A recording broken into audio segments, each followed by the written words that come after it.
Let's do the roll call. We have Arlene Zortman. Here. Carrie Snow. Here. Jenna Reed. Here. Glenn Pepper. Here.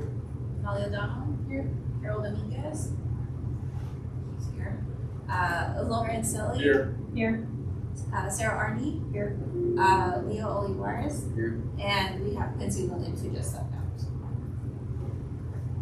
So we have two that are not here. Tom and, yeah. Unless they can't get in the door, I don't know. I'll go check.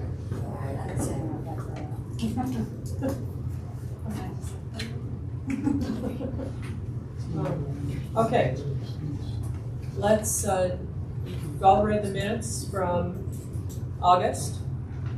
Let's go ahead and I need a motion to approve. Okay, Jenna? I'll second. Okay, so, it does, the minutes actually are for August, in case any of you noticed that. Okay. So we're good there. So all in favor? Aye. Opposed? Good, minutes passed. Okay. So, looking around, I see lots of public here today. Oh, gosh. It's only when they have a problem that they show up, right? Yeah. Okay, organizational updates, board vacancy recruitment. So, congratulations to Melissa. She has been hired by the city as our affordable housing program coordinator. So I'm very excited that she's going to join us on the city and still stay involved in Longmont housing, but that means we have a conflict of interest. So, right, not, but yes, that is the practice. So thank you for your service. Feel free to just say anything if you'd like to, or else I will go into next steps too. We can go in next time. You don't want to say anything about your new job or anything like that? You have the floor. I'll be working with the planning department on making sure they properly include housing. What else was there? Some other stuff too. Probably lots of stuff, but that's the big thing. Good. Yeah. Good for you. Yeah. But it's been great with you all, and thank you for working with me. And I was really scared, but I always got my position. And then I was right over there, so we got like yeah. So Molly, do we? So the choice, and I just realized I was going to pull up our terms here. The choice that you have is the clerk's office just opened a fall recruitment, but I'm going to pull up her quick. June of 27. Okay. That looks. Is this one? Yeah. Okay. Okay, so your term ends June 2027, so it's still a good 18 months away, considering from the end of this year, if you were going to elect to go out for recruitment in the fall, and that person would get confirmed in December. So otherwise, you can wait until next June, and then that would be a one-year term. I think that we elected, the last time we had a vacancy come up, we elected not to go with the first recruitment and wait to the next one, but that was to maximize the term. In this case, it would be minimizing the term. So my recommendation would be to go ahead and go with this fall recruitment, but I wanted to see what you all thought. So that would be right now, the one that's Right open now. right now. Yep. I agree. I'm one voice. I want to hear from some others. Me too. I think maximizing it, what's positive 18 months versus a year, at least for me, was a very different. Yeah. So, yeah. Okay. Is that our consensus? Yeah. So just FYI, the recruitment is open as of yesterday. So we'll quickly slide in with the clerk's office and have this position added. The interviews would be between October 23rd and November 20th. So we would again be doing an interview panel. recommendations due back to the clerk's office November 21st. The Board of Commissioners would interview on December 6th and then make appointments on December 16th. And so that means then that would be past our December meeting. So the first meeting of the new fiscal would be January. So if it's open now, when does it close? When is it? October 17th. Still a good amount of time. Okay. Okay, if you guys know of anybody that you think might be good, well, you know, ask them to apply. Yeah. Okay. All right, So we need to know. okay, For that item then. items for input the LHA Board of Commissioners. We actually don't have any. We're going to be canceling the September 16th meeting. We didn't have anything that was hot topic enough. It was also already scheduled to just be a 1 hour meeting because they're meeting as city council for budget for pretty much every Tuesday of September. So it was already going to be a swish. So we just decided to go ahead and cancel. So we have nothing coming up. Okay. 6, resident quality of life. So we have a special presentation. Leo is here. I know, we came up on you real quick. Yeah. Yesterday afternoon. So would you like me to share the reports that I included in the board packet, or is there anything else that you'd like me to put up on the screen? Yeah, I just wanted to add, I was looking at the numbers the other day when you sent out the stuff. The numbers really aren't reflective of the total number of people I've seen and stuff. I had a meeting with my supervisor the other day, Brandy Queen, and we moved over to Salesforce to start tracking stuff now. So there was like a month where we weren't really able to input data because we used to use MCase and it was kind of shut down for a while they converted stuff over. But anyway, when I was talking to Brandy, I told her that I don't really log people that I see for 15 minutes or less. And she was like, yeah, I think we need to start doing that. Just because with MCase, it was really cumbersome to do that and then to keep up with it. So most of the stuff here is substantive stuff where it's like, you can spend working with a client an hour to, 4 hours, depending on what they need. So, like right now, I have probably 3 hoarding cases that I'm working on, and just things like that. So, and what I was going to say is, in 4 of the places, I'm right off the lobby. So, and my door is open, so when folks walk to their mailboxes, they usually see me and they just pop in. So those folks I really haven't been counting, and Brandy says, yeah, you need to count those because that's an actual, that's resource navigation.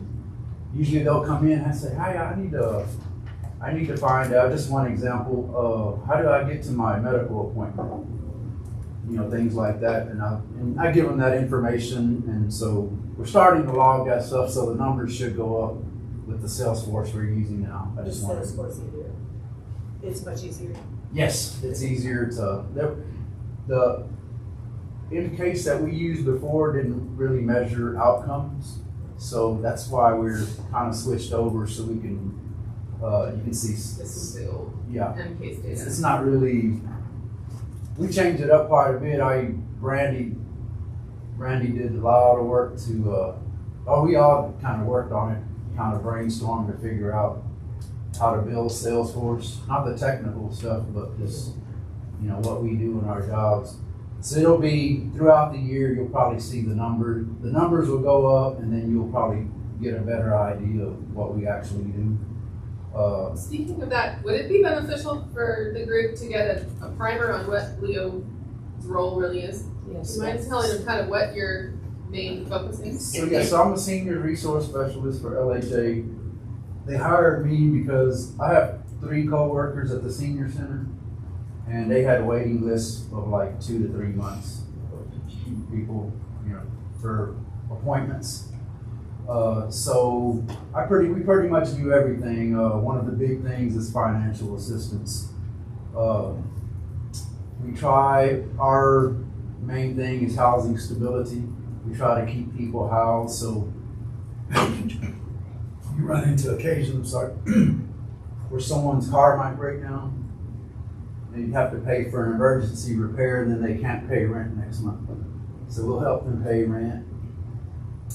A lot of our financial goes toward hearing, dental, and vision. We buy eyeglasses for people, dentures, just everything. And that's part of the housing stability too, is that insurance will cover some of those costs, but then most of the time they have out-of-pocket costs. And I help people. Another big thing is I'm working on several right now is help people sign up for long-term care Medicaid to get help in the home, things like that. Some folks get really bad really quick and we have to do like assisted living and that kind of thing. So do those things. Just a little bit of everything. I mean, some folks are really high maintenance. I see them every time I go in and they want me to look at their mail, help them go through mail. I love the job. I've built some good relationships and I just enjoy what I do. And it's, I worked in Denver for 21 years. Last 13 working with homeless people, and I thought I'd tackle this one. And I had to learn all the Longmont resources because I knew Denver, but not much about Longmont. But I like it here, and I'm still learning. You guys take care of your seniors, and I'm really glad to be part of that.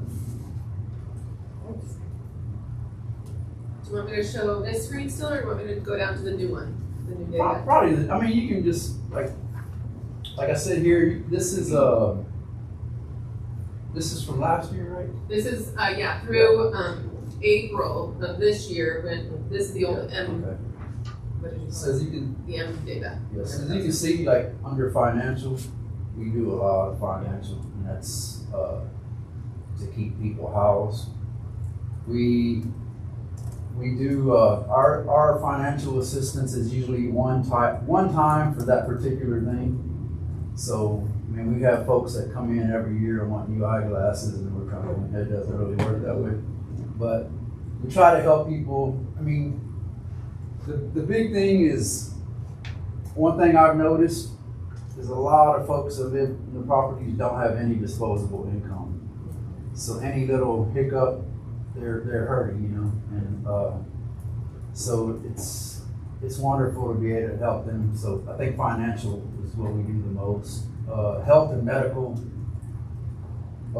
is big too. That's long-term care. Oh, and I help people with benefits applications. So people on SNAP, all those things. One of the biggest things, and I hope they don't take it away, is Colorado has a Medicare savings program where Medicaid pays their Medicare premium. That's $185 a month. So that's a lot for some folks that don't have any disposable income. Housing, one thing about my folks versus my senior center coworkers, my folks are a little more stable as far as their utilities are paid, things like that. So they know they know what to expect. People that own houses and stuff that my coworkers work with, anything can happen there. There's, we had a lady not too long ago, she had a water leak and didn't know. She got a bill for like $3,000. Actually, the city, I think, wrote off a lot of it, but it's just different. So it's nice to work with little stability. But I guess you can go to the next one. I don't know if you did it too. So can I ask a question about Sure. nutrition? Because I kind of went through and looked at these to kind of compare with last year. And that looks like it's going to maybe exceed what you did last year. What kind of things are they concerned about? No, well, nutrition, SNAP benefits Okay. is part of nutrition. And then just maybe like food bank referrals and things like that. That's another thing, LHA, I think is it twice a month? Just once now. Is it where they come in and give them free produce and things like that? Helps a lot. But even one of the things kind of bad about our people is nutrition wise, we try to find other resources for them because the folks that live in the properties that are on SNAP benefits, they don't pay utilities, and that dings you really, really hard when you do SNAP benefits. Just to get the most SNAP benefits, they look at rent, utilities, and phone. That utilities is missing out of that equation, and so if their SNAP benefits drop down, a lot of the folks that I work with get $23 a month in SNAP benefits. So they need that extra little help. Yeah. But a lot of it is you folks that seems like there's been a lot of turnover lately, like folks dying, folks moving or whatever. And when I get you folks, that's when I usually get really, really busy because they come to see me and they like, hey, I've never been on SNAP, and so I help them get set up with all those things. So once a month, and this is something you may want to pass on to your people whenever you see them, the senior center does a food table on Saturday, the second Saturday of the month. And so we help over there. And I have seen people come through from some of the different facilities, but it's free, they get, it's like, just food pantry. Yeah. It's mostly produce and some protein. And then the other thing is that there is a bus that goes twice a month that does take them shopping. And we work a lot with Meals on Wheels. A lot of our folks go to the Our Center for meals.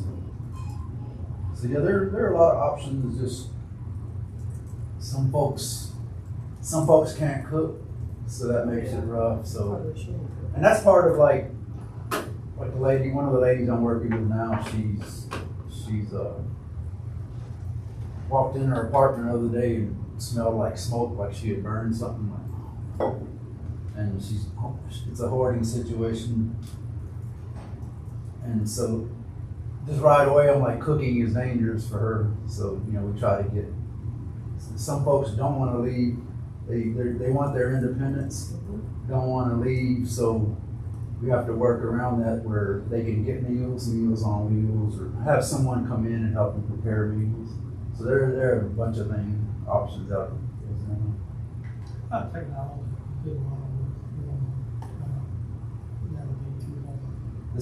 We usually send them to the senior center. We have a tech department there, kind of. Volunteer. phones and things.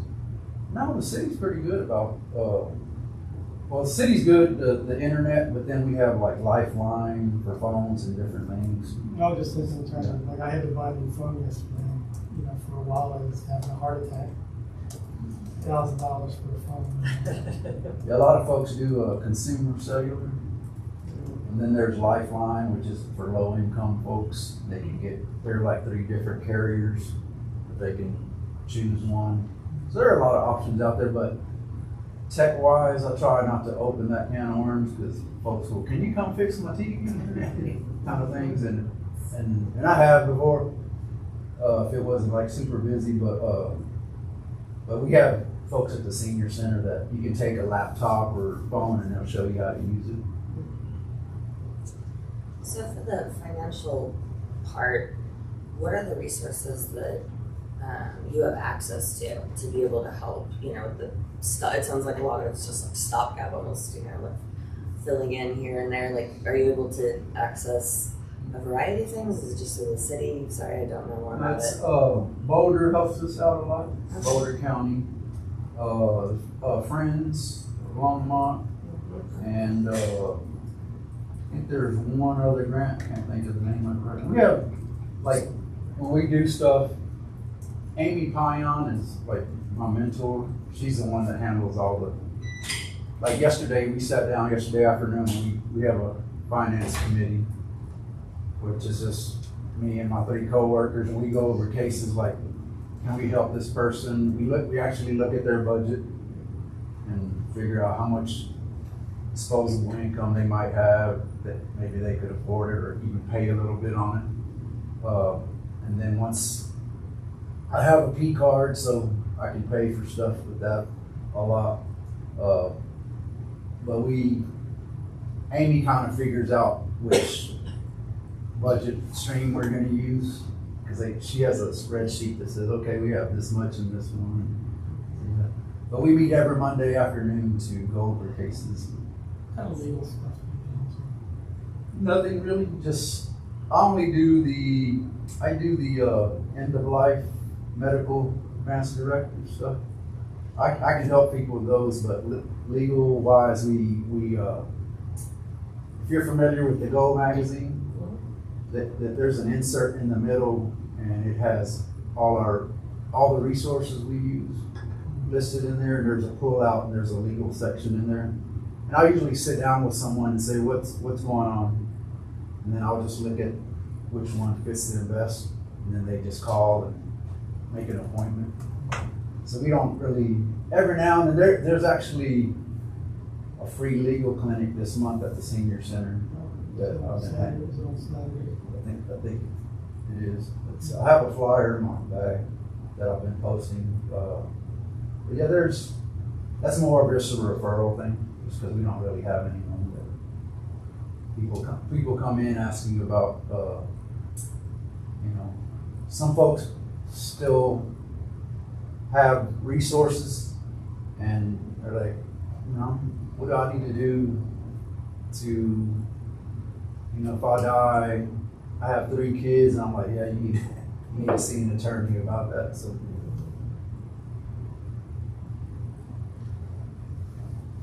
they're for seniors, there's probably about 3 places where they can get free legal service, depending on income and stuff.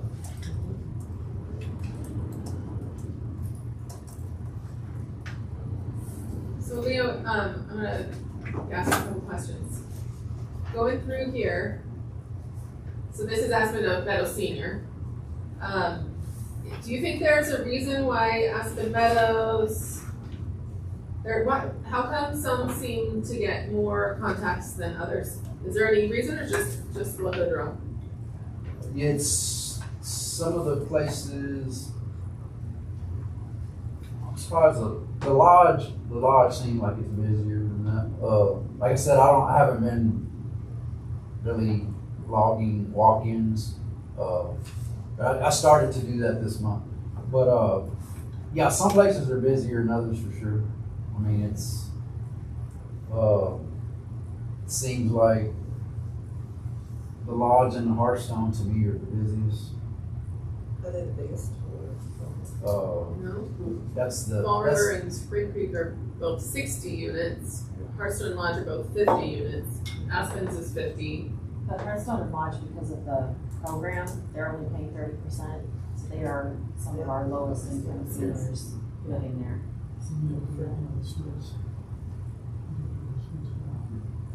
They actually hired 3 clinicians now. He was asking if I covered the suites. There's the suites in Zinnia now. They used, the person that did what I did before covered the suites, but they had a hard time because there's a mental health component with a lot of the folks that are at the suites. So they actually hired clinicians. So they handle a lot of that. Just because it was so, Randy had told me that people before couldn't really handle the suites. It certainly increases the workload because it's not just, I shouldn't say just, but it's resource navigation and everything that Leo does with an added layer of a lot of the attendance to the mental health support. So the clinicians there, once we had enough funding to bring that in, that was more beneficial. And the clinicians can refer them to senior services if they are, age appropriate services, that type of thing. They can still make referrals out, but having the clinicians be on site, and they're on site full time, is beneficial for there. So we focused Leo's time to our senior properties to make sure we gave enough resource help here as much as we could. So Suites actually has 2 clinicians, don't they? 2 with a third. She started, yeah, 3 now. Maybe Thanks, Carol. Yeah, and I think the clinicians also branch out to my properties. If, like, especially with hoarders, you wanna get them involved because, you know, this is like, we can help you one time, you know, this can't happen again, so you really have to have someone that can, oh, I had a lady at, Village. She had boxes. She would go like to thrift stores, buy stuff, put it in her room, and that's where it would stay. She'd go buy stuff again. Then one of the ladies told me there at Village that when they put free stuff out on the table, she would take it, put it in her room. Wasn't that a mental health issue? Yes. Yes. So that's why I got the clinicians involved because she's compensating for something or, you know, trying to, it makes her feel better, but you can't live like that, it's, you know, because there are rules and stuff, so rules and guidelines. So we try, if we know this might happen again, we try to stay on top of it as much as we can, because we want to keep people housed. I mean, you know, you guys are just talking about housing earlier. It's one of our biggest crises, I think, in this nation. There's not enough affordable housing. I looked at the eviction document last week, and I think there were 3 cases from last one there. And that's tough to look at, because you know where the next stop is. So we try as hard as we can to keep people housed, but sometimes it's just, you know, if they do it again and again, there's only so many times that you can help them. So Leo, are you allowed in any way to include families in any of these things, like the hoarding or? Yes, that's one of the first things we do actually is like the property manager will usually bring it to my attention, and then we'll go, when we sit and talk, I'll say, do they have family, you know, in their case, I mean, on their file or whatever, and we reach out to them all the time, but you won't believe how many people just say, no, Yeah. that's their problem. I called a guy, and there's a lady at Fall River this morning, called her brother, and he goes, what do you want me to do about it? So that, you run into those things, so then we kind of know, like, okay, she's on her own, or he's on his own. You know, we need to do what we can. But we definitely reach out, try to find family, help first. And we had just a bunch of different scenarios. We had a lady go to assisted living, and we've been helping her for like 3 years. She would sign, she goes, yeah, I need to go to assisted living, and then when they say, okay, you ready? She goes, nope. Like, she probably did that half a dozen times. Finally, they put her in assisted living, and then we were contacting her family, like, hey, someone needs to come get her stuff. They finally did, but it took like 2 or 3 months. So but then again, there are a lot of times when her family does step up and they, you know, help out. So. What do you have to do in a case like that with your stuff? You guys can't really take it out of the rooms. No, we have to evict them, and it's a code issue as well, access, ingress and egress. I mean, In usually case it's those recorded. apartments are sitting there, not generating revenue. Yeah. And so I think in this one case, her son came and he took some of the stuff. And it's like, well, you know. Yeah, I mean, if they come and take what is valuable to them or sentimental, and they say, the means to get rid of all these things, and they sign it over, they release any claims to the items, give us the keys, we can move forward. We dispose of the items, they don't get their deposit back, because usually the cost to dispose of the items exceeds their deposit anyway. And then we can take possession of the unit, but in the case where the family refuses to come get the stuff, nobody has given us keys, we can't actually legally take possession of the unit without an eviction. So we work really hard trying to get the families to at least sign over the claims and give us the keys so that we can move forward. But it's very similar to the situation when a person dies and have no next of kin. We have to go through that whole process, and it's a waste of money and time, but wanted to share to your question earlier about the community food share. It used to be called Elder Share, now it's Blue Spruce Neighbors. It used to come to, they go to Fall River, Spring Creek, Hardstone and Lodge. They used to do twice a month in 2024, but in 2025, because of the funding cuts and uncertainty at the federal level and lack of participation in volunteers, they had to go down to once a month, and I think everyone really felt that shift. Our senior community really struggled with only knowing one visit per month. So hopefully that will change next year. I haven't heard, but they're still only doing 1 month or once a month visits. Yeah, that has been, they've been concerned about that. Leo, did you develop any kind of profile on the average occupant in this place?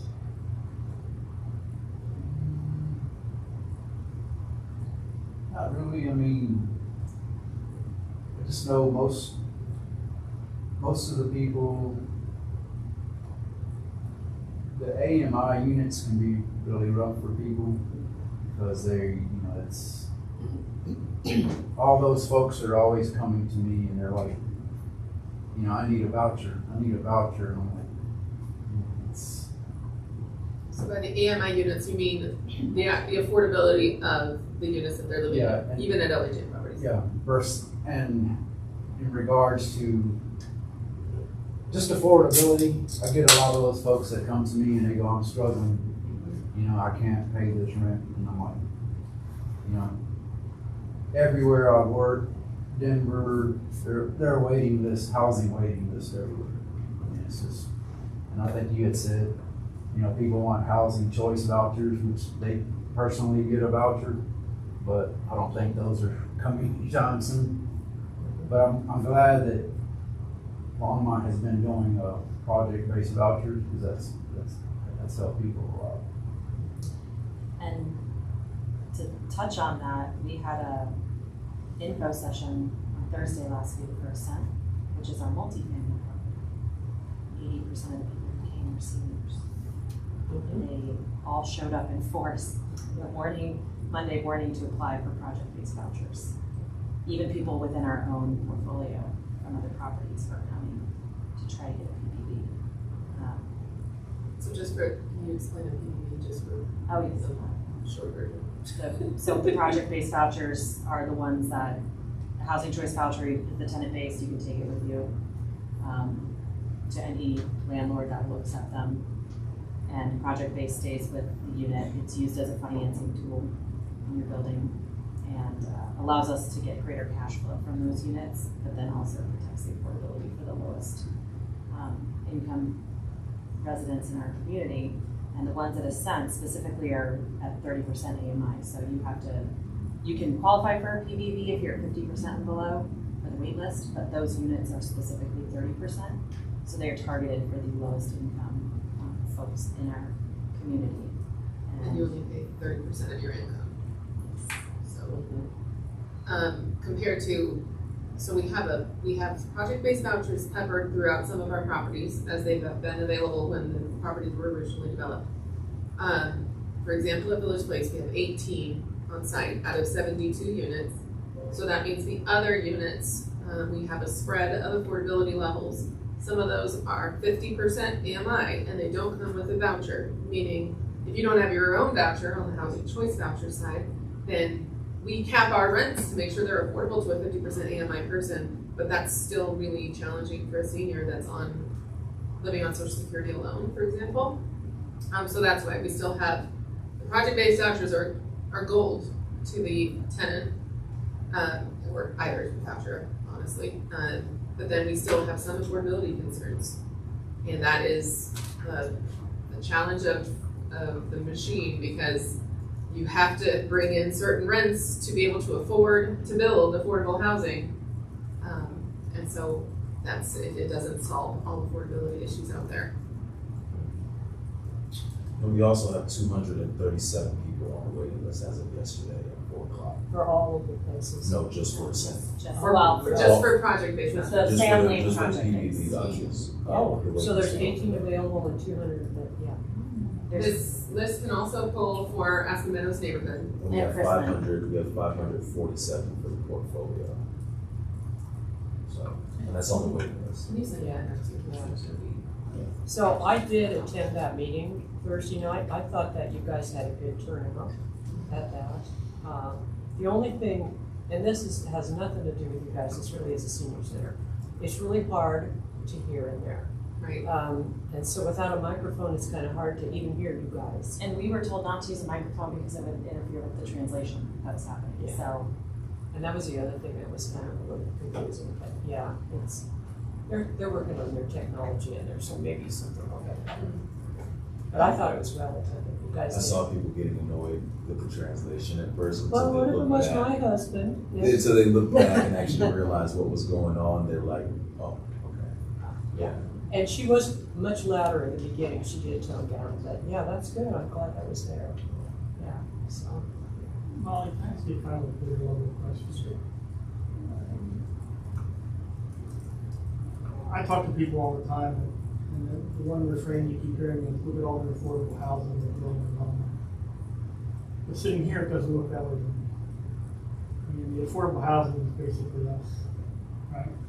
For the most part. We do have community partners, all of our, compared to like Boulder, LHA actually works in, if you look at the whole pie of who's building affordable housing, LHA holds a slice, but there's a lot of other community partners out there doing it, except in the past year, there is not much cooking, other than Habitat.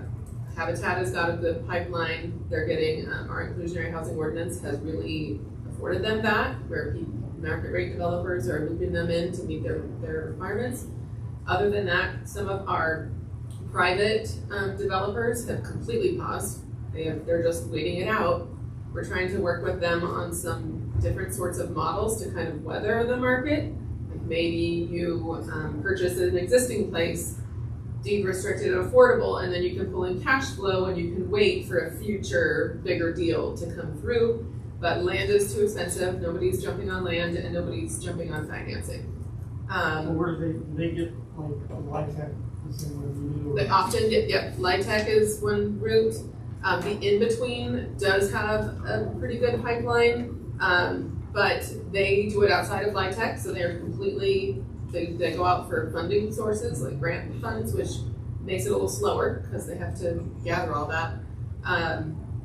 Thistle is who runs the cannery here, and another property up on 19th, there might be more. They are trying to get some things moving as well. They've got a really active development group. But our private developers, nothing in the pipeline, versus our private developers of affordable generated like 200 units in 2022. What lots of people think is affordable housing is apartments, and it officially is serving the need of the community. And that's where a lot of the vocal residents have been talking about, is just generally apartments. That's what I expected. What about condos? Any movements since the law change on that? On which one? Condos? No. So I am not sure that people are just starting to put out information, like attorneys doing analysis of would this actually result in change. The construction defect laws is what the legislation that came out. So far, it doesn't seem to be promising that is going to solve the problem. Condos are still the insurance companies. There will be a lag, because we'll have to see. Somebody has to test the waters with an insurance company and say, okay, now there's new legislation. What would my insurance rate be if I did this now? So there's gonna be a lag of time to see how that works, but so far, some of the, at least attorneys' opinions that I've seen, it doesn't look like it's the golden ticket. So we still don't have condos out there. We don't see a wave of condos coming right now. So Molly, if you know, you're talking about private investors, private builders waiting the market out. And you said they're not jumping on financing or property, right? I mean, I understand the financing, I understand the interest rates are gonna change, building supply prices are malleable, but it seems like property prices are just, I mean, are they waiting that out to see if property, like prices decrease? I just, or like land prices? I don't know if anybody expects the land It prices to seems- decrease, Yeah. but the land price, moving on land Right. in combination with all the other elements, they're just not moving on stuff. They're just, maybe the capital that they put into land, maybe they're holding on to that to try and finish what they actually have maybe under construction, just in case something happens. There could be lots of reasons, but what we know is nobody's moving on land. So we're in the process of selling part of our portfolio, so we're in the midst of like doing this whole thing. We're getting ready to close in a few weeks, but, so the feedback we've gotten is that, so the bigger properties now that have newly built, there's a lot of distressed, rental market on the market. They've had to get construction, so how it works, you get a construction loan, and then somebody's had to get a bridge, and then now they have bridges on bridges that because they're not able to get it leased up because the market is soft, and so they're not able to refinance that. So now you might be paying, your original construction loan, but now you've got two bridges at 10%, 12%. So we're not even talking about like the regular interest rate, we're talking, and it's not sustainable. So in the next couple of years, you're going to see generational opportunities, foreclosures on large projects that can just, so there is a ton. I know it's been kind of talked about in the office space, that's been really soft. But there is definitely a reckoning coming because there was so much construction so quickly, and there's a lot of properties that are honestly big properties, like we're talking 250 units plus. So it's a tough, getting a deal closed right now is really hard. Yeah. So I don't see that improving in the next. I think it's going to be super interesting when it's like a couple of years. But in terms of people building, no way. I mean, when you have properties that are on the precipice of failure and people know that, you're not going to build. You're going to wait to buy that distressed property at 60% of value of construction value, like value to construct. You're going to get into that property at a less than what it would take to construct. So I don't see anything going on right now. No. So that's all stemming from our seniors affordability crisis at our properties and why they end up working with Leo. Leo, can I ask you a question? So this is the new Salesforce data. Can you give us a little bit of information on how the categories changed and how you're tracking outcomes now and what that means? Oh, yeah, I think, in speaking, I was talking to Miranda yesterday, we're still tweaking it a little bit. We meet every month as a resource team, and we'll bring up concerns about this. But I still think that we could use some tweaking, but it pretty much it's close. But I think there needs to be more detail, a little bit more detail. Because you can't really provided education, to me, that's kind of vague. But it's basically that is what we do a lot of is, transportation is one thing. I get a lot of questions on transportation, like Longmont rides is great, by the way, thank y'all for I had a lady looking at her bank statement the other day. She had Longmont ride. So, but yeah, I think there needs to be a little more detail. But it's pretty cut and dry the way it is now. It's just the like housing wise, someone had brought up housing earlier. I don't do as much housing because my folks are pretty stable. The only thing, that's why I bring up earlier is everyone wants a voucher. So that's one of the recurring things I see is I need cheaper rent, I need cheaper rent. So housing wise, I'm like, are you on waiting list for, Hearthstone Lodge or, one thing the senior center does, Amy's always scanning, like she's connected with Boulder Housing Partner, Boulder County. So we're always looking at any waiting lists that come open.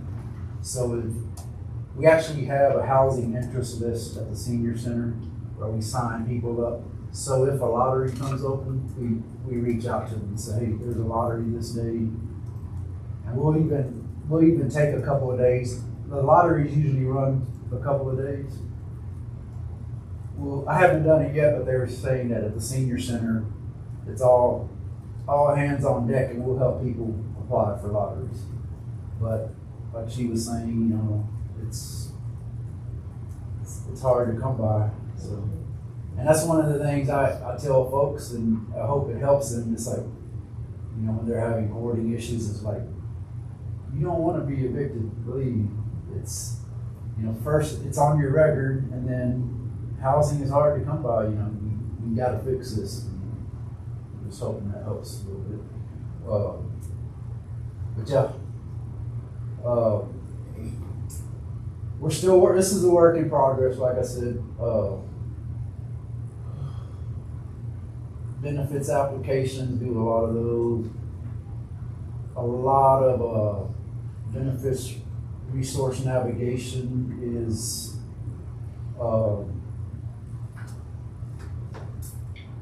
work with Social Security a lot, helping people. There are folks that coming from Denver. I worked with homeless people the last 13 years, and I helped so many people get on SSI because they didn't have the work history to. They were disabled, but even I'll notice folks that their income's really low, and I'm like, have you ever applied for SSI? And they're like, no. And just let's do it. And it bumps their income up. And like, bad thing about it is your rent's going to go up. And they're like,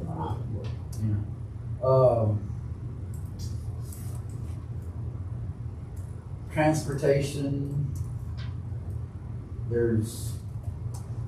We do some folks are on Medicaid, so I can help them find a ride to medical appointments. Longmont rides is great. One of the things with all this too is that when the economy slows down, a lot of nonprofits go away, and then it starts to speed up a little bit, and then new ones will pop up. So we're constantly learning. So this is all very fluid. Like I said, we have a resource meeting once a month, and it's like, hey, have you heard of this place? And we'll add it to the Go magazine, things like that. So, but it's always changing. But yeah, like I said, this is a work in progress. I think it needs to be a little more detailed. And Brandy had brought that up yesterday. That we're still.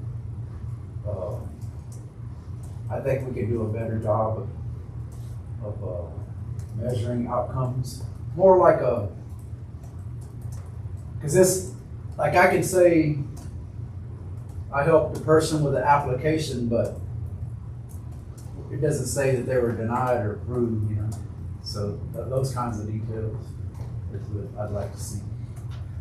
When you do a legal, do you work with actual attorneys on this, or what is your legal example? Most of those can be just referrals.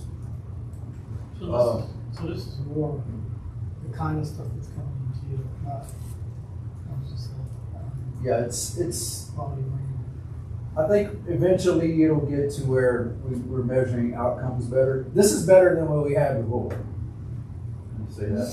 I think this is good. Yes. Tells you what you're. Yeah, but I'd like to see, like if you pull a client up, let's say I helped them with housing or benefits application, long-term care, when you open that case and you look in there, my notes will say help client with LTC app.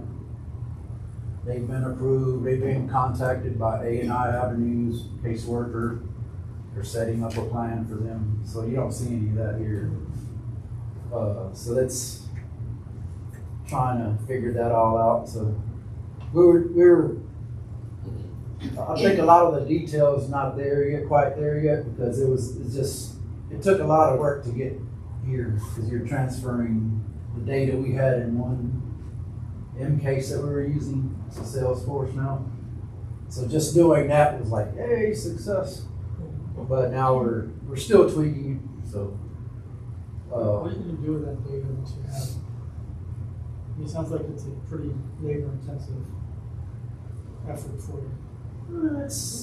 Well, I mean, the thing that's nice now, like we were saying earlier, if I get a walk-in, that I wasn't really tracking those people before. It's kind of like, okay, it's gonna take me longer to data entry that than the time I spent with them. So now with Salesforce, if I see someone, let's say I did a transportation, I said, here, you need to call these people and set up Via or somebody, for Rise or whatever.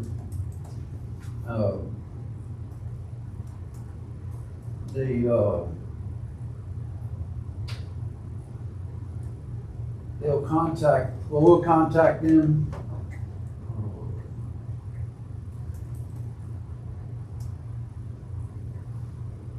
What was that again?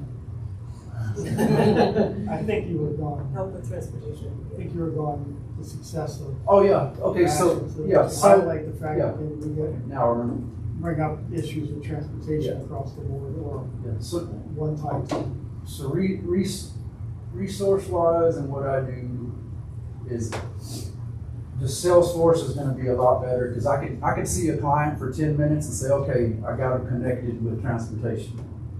I can go in there, it takes me 2 minutes to enter it in Salesforce versus what it used to be.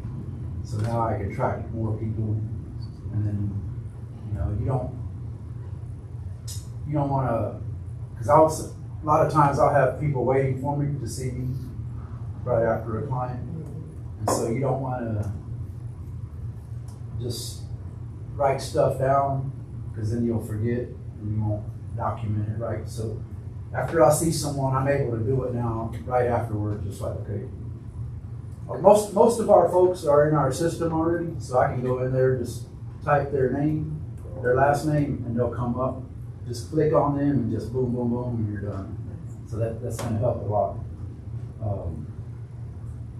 But like I said, this here, what you see here, this was some standard stuff where I spent time with people. I think like the legal one there was probably, I helped the lady connect, her husband was passing away. She wanted a power of attorney form and stuff. So I helped her connect with that. I believe that's what that was, so it took a little while. But it can be, and it can be just, you need to call, what is it, Boulder Legal Services, which are free legal services. But yeah, we don't, and like I said, we have a legal clinic this month. I think it's the 20th, whichever it is.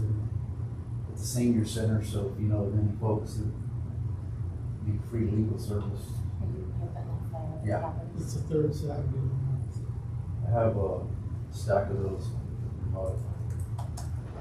And I know Boulder does, their legal clinics are topic specific, so that's also good. They're probably gonna get, if they're able to get there, some specific, let's say, wills and trusts, and people who really know more about the probate law, more than just like general coming into the council. And even the senior center, I always tell people, you need to grab a Go magazine, because there's just so, we have, last year I spent a lot of time actually going to those classes, because I had to learn stuff myself about Longmont, the community, and then but there's so many good classes that are like people worry about, the state recovery. They have a house, they're on Medicaid, are they gonna take my house? You can connect with an attorney to help you navigate that, classes like that. I went to that and it was packed. So yeah, it just, I'll go through the Gold magazine with people, with residents and say, yeah, you need to attend this, and this is how you sign up. So, yeah, we're definitely not legal experts. So Leo, I'm assuming that you have regular hours at these places, so is it like half a day a week, or how does that work? I do, Monday I do Village on Main in the morning. And then we usually have our resource meeting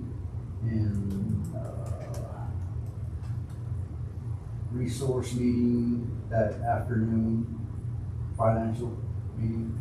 Tuesdays I do Aspen Meadows in the morning. Then I do I meet with my supervisor, resource team that afternoon. Wednesday I do these all run together, man. You go to 6 different places. Wednesday, Spring Creek, Fall River. I split that up. The properties that are across the street from each other, I split those up. I do Friday, I do Hearthstone Lodge. Thursday is a floating day. I usually, like I have a lady right now that's, she, a project-based voucher, the 2-bedroom one is open. So I'm helping her get connected with that. So those are the kind of things I'll do on Thursday. Just a lot of folks can't see me on the set times that I have. Some folks work and things like that. So we'll set aside Thursday where I can go to different places. So it's an adventure. Going to different places, I lose track of days like you would believe. But I usually show up when I'm supposed to be. Is there any other questions for me? Yeah. Any other questions? We need to kind of move along here. So thank you. This has been very informative. I like this. I'm just wondering if we could get something like this maybe a couple times a year or something like that to give us an idea. Yeah, and it's like I said, I think it'll be better and we'll improve with time as far as details and stuff. It's just we scrambled to get this done, and then we're still working on it. There are duplicate clients in the system and all those things. There's a lot of stuff to clean up, but I like it a lot. It's easier to track folks. Well, it gives us an idea of what you're actually looking at and what the people are concerned about too, so, okay. But keep up the good work. Let's keep trying to come up with some affordable housing. Thank you for coming. You guys, I'll say this, you guys do a lot more than Denver does for their seniors. So. Well, that's encouraging. Where do you work for? Denver Human Services. I worked at Denver Human Services, and I would actually cover some senior centers, and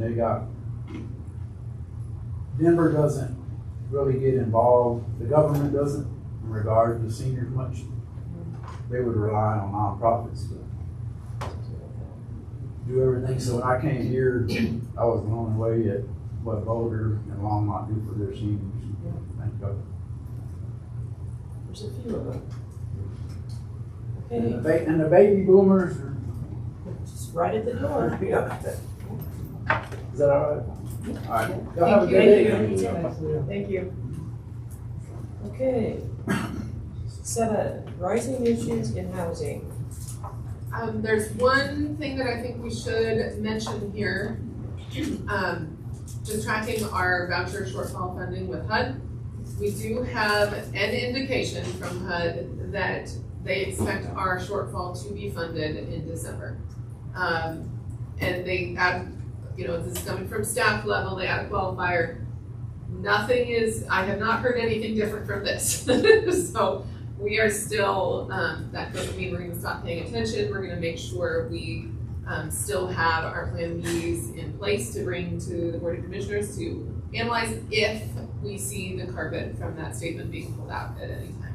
So that is very good news. We also are not, we're going in with eyes wide open, so that's the update I'll provide for that. Which really means, at this point, we should not anticipate anybody having to lose their voucher, so. Good, okay. All right. Otherwise, we have no agenda items for this one unless the group wanted to propose something.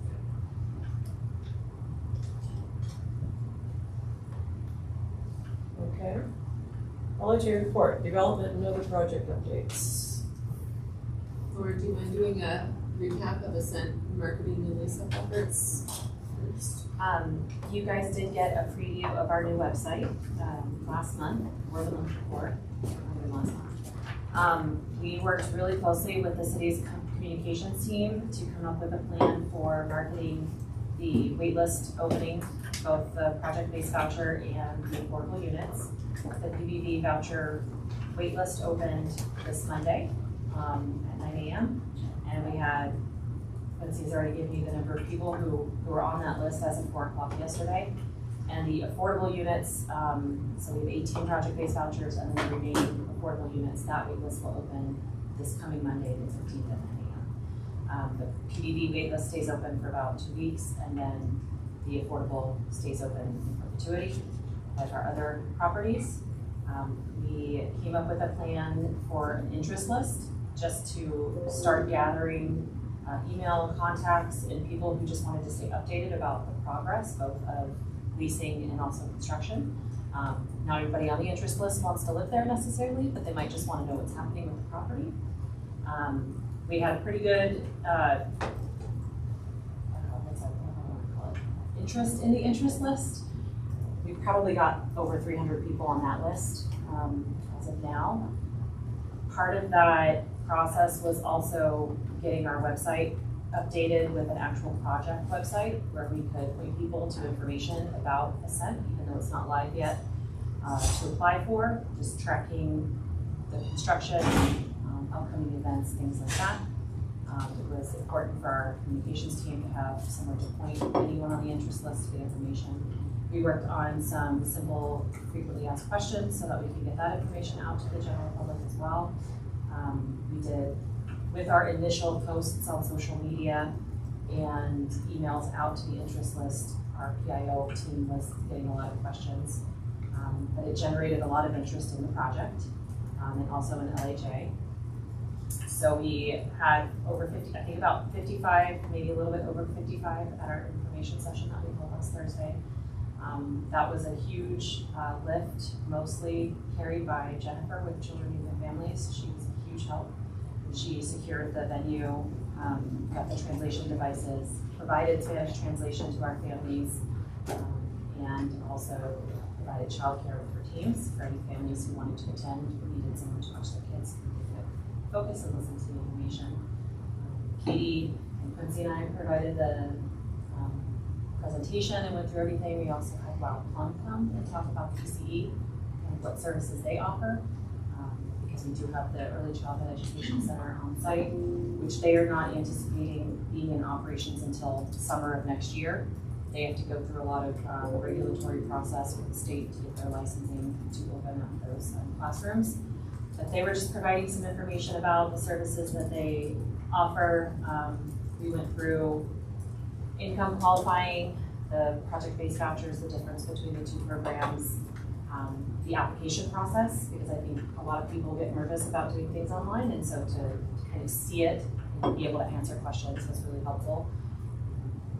And then we also went through what to expect when you do get a call from our team to lease up, what kinds of documents will you need, what kind of information are we going to be looking for. So we've never done anything like that before for our properties, so I think that it was really helpful to get that information to people. It also cuts down a lot of questions coming into our main office and our window. So having really great turnout already for the PDD wait list. I expect the affordable will be the same. We have 40 and 50% AMI units, and then 70 and 80% units. And luckily, they are not underwritten at 70 and 80% AMI because that is actually above market rate. Caveat being, if you're getting, the base rent is about the same, but if you're adding all the fees, market rent is higher depending on what fees are included. So those rents will be more closely underwritten, or we're gonna be offering them around 60% of the money.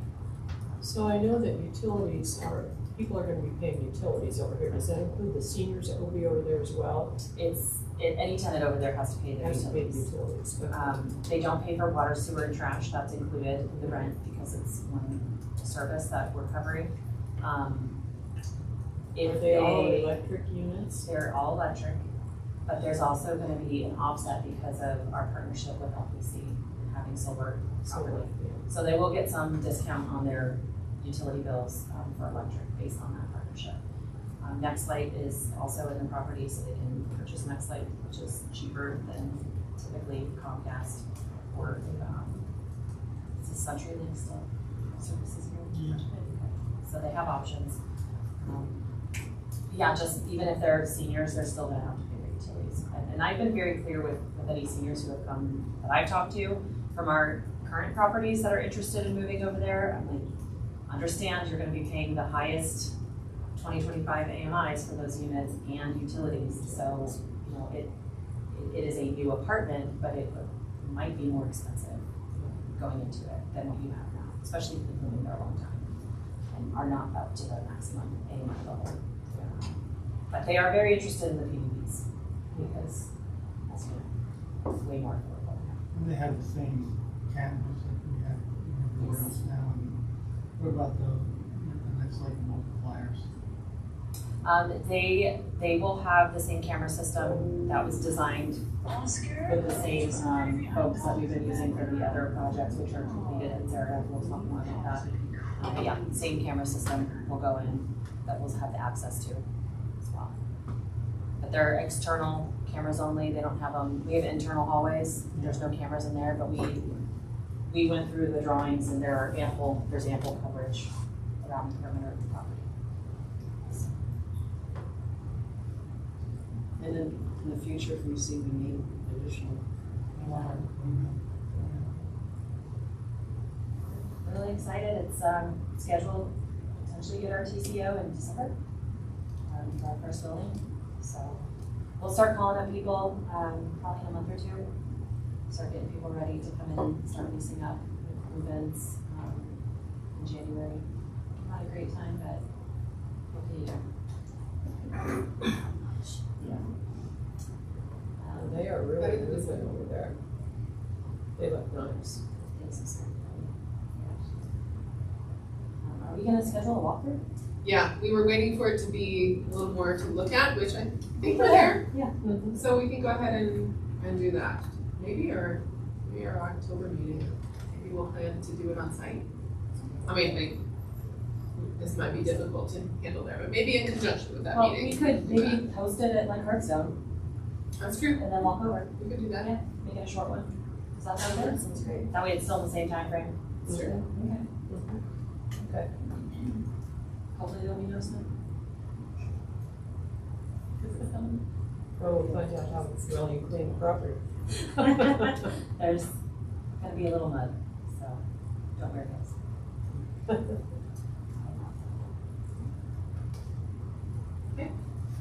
Good understand. I think that's the majority of our updates for development and project updates at this time. We keep keeping tabs on our next new build project. We've also mentioned looking at options for Briarwood if they're still all in the works. Still analyzing options for all of those. So actively working on them, and hopefully we'll have some good concrete updates to provide soon.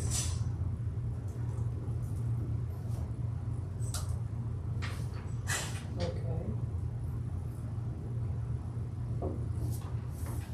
I ran mine upside down the wrong way, so. Okay, occupancy report.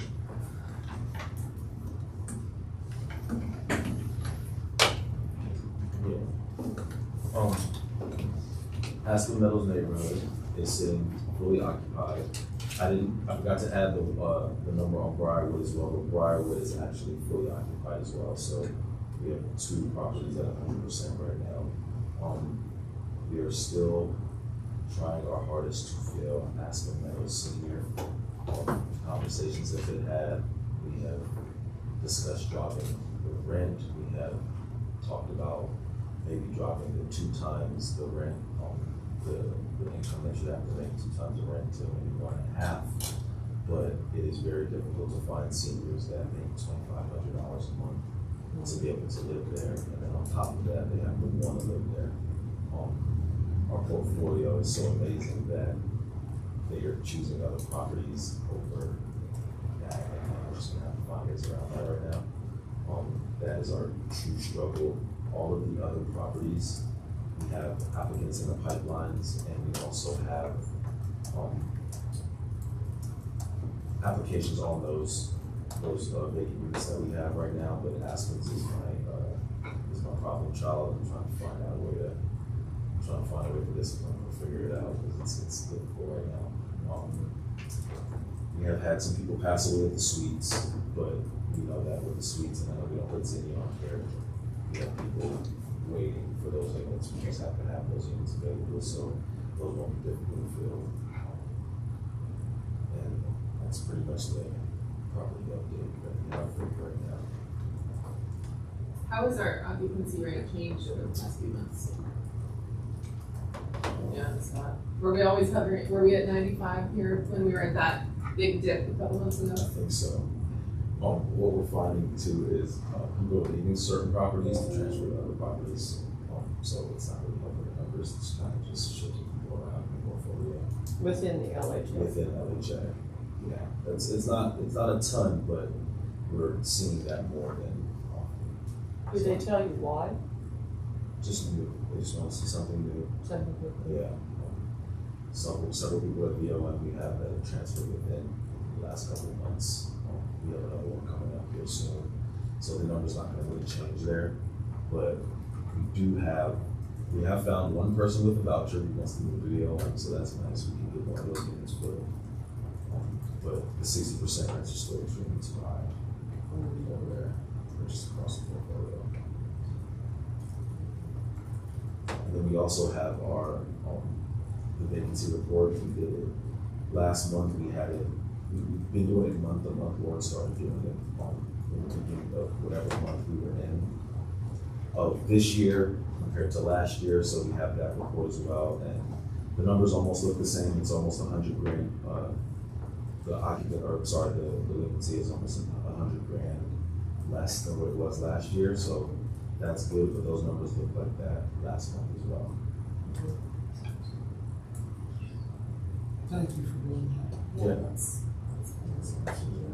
So is part of that because last year we did not lease out Village on Main because of the change. So that would account for some of the cost, I would think, the difference there maybe. So they've been, I'm not sure if any of those vacancies at Village on Main are still vacant from when we, No, I would we- expect not. No. If I'm not mistaken, we only have one unit that's vacant at Village on Main, and that's the unit. Okay, well, we have one because we're switching hers to a manager's unit. So yeah, we just have one, and that person has a voucher. Jackie's working with the voucher team to get them in. So that one should be, we're not even having vacancies over there. The vacancy loss last year was a lot due in part to the short-staffed maintenance team.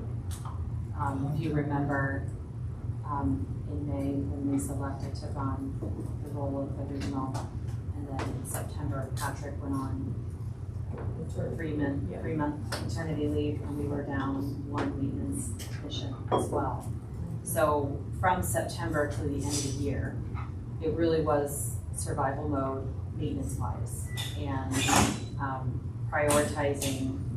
trying to prioritize some of our long down units from meth that we needed to get those leasable by December 31st. Because if it isn't occupiable by December 31st, we lose the tax credits for that year. And so we were focusing mostly on that, and then unit turns and lease up were secondary.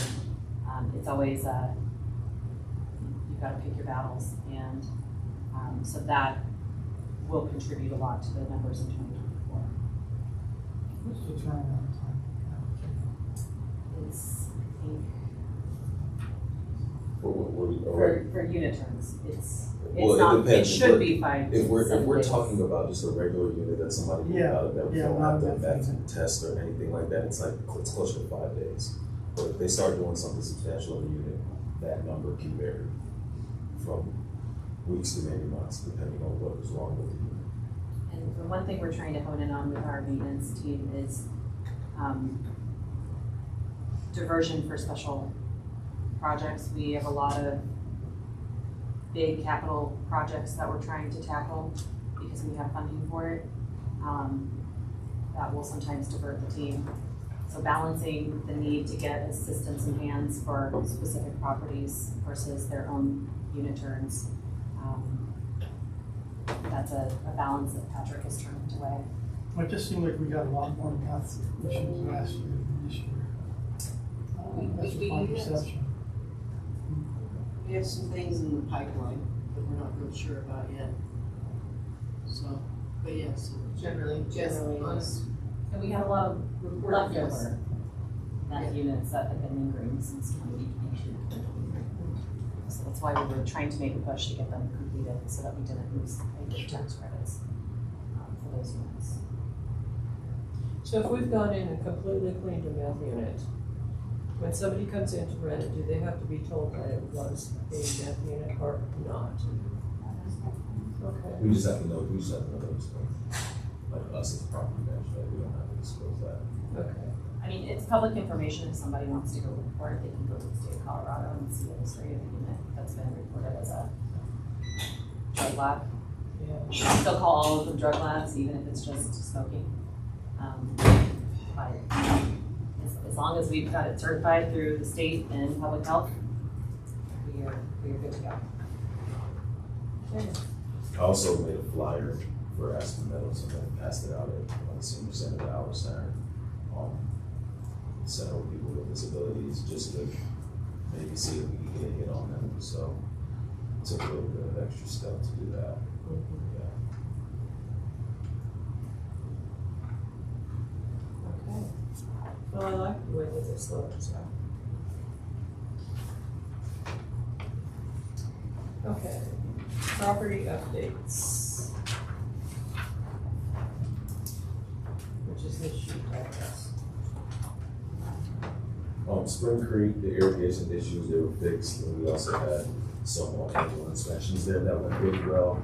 All of the inspections that we've had in the portfolio this year, we have done, the property managers have done a great job preparing for them, getting ready, and conducting them. We haven't had any substantial issues to where we failed any of them or anything of that sort. I know HUD, when they come out to Hartstone and Lodge, with us having an Inspire inspection over there, we did not drop 190% of the property being failing. So 3 years until they come back out, that's the max you can get, so we're happy about that. And we do have some other inspections that are in the pipeline as well, coming up that we are ready for and we've addressed. The flooring work is completed at Aspen Meadows Senior. I think we've already spoken about that one. Take that one off.